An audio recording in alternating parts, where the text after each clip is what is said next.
Goeiedag, ek groet jou in die kosbare naam van Jesus Christus. Toe God se volk op die drempel van die beloofde land gestaan het, sonder om te weet wat op hulle wag, het Moses die volgende vir Joshua gesê in Deuteronomium 31 vers 8. En dit is die Here wat voor jou uittrek. Hy sal met jou wees. Hy sal jou nie begewe of verlaat nie. Jy mag nie bevrees of verskrik wees nie. Baie keer in ons lewens kom ons by plekke waar ons op die drempel staan om nuwe dinge binne te gaan, sonder dat ons regtig weet wat om te verwag of wat om daarvan te maak. Hoe reageer jy teenoor die onbekende? Gee dit heeltemal oor aan God en glo dan dat hy reeds voor jou uitgegaan het om die weg voor te berei, net soos wat hy met die volk Israel gedoen het? Want jy sien, gewoonlik het ons die teenoorgestelde reaksie.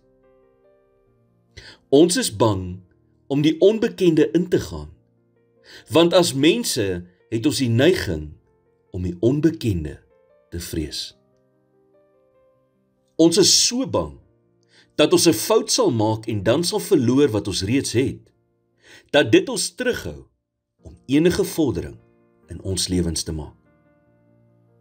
Wanneer God besig is om jou te lei op 'n pad wat onseker en onbekend is dit belangrik dat jy jouself daaraan sal herinner, dat elke stukkie detail van jou toekoms reeds aan hom bekend is. En vir hierdie rede kan jy vandag ook soos Moses sê, dit is die Here wat voor my uittrek. Hy sal met my wees. Hy sal my nie begewe of verlaat nie. Here, vandag sien ek nie die hele prentjie nie, maar U doen.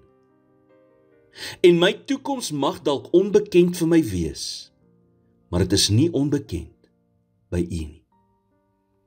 U weet presies waarheen U my lei, en dit wat U vir my instoor het, is vir my beswil en vir U verheerliking.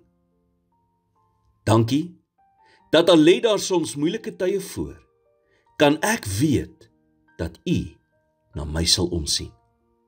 In Jesus naam bid ek dit. Amen.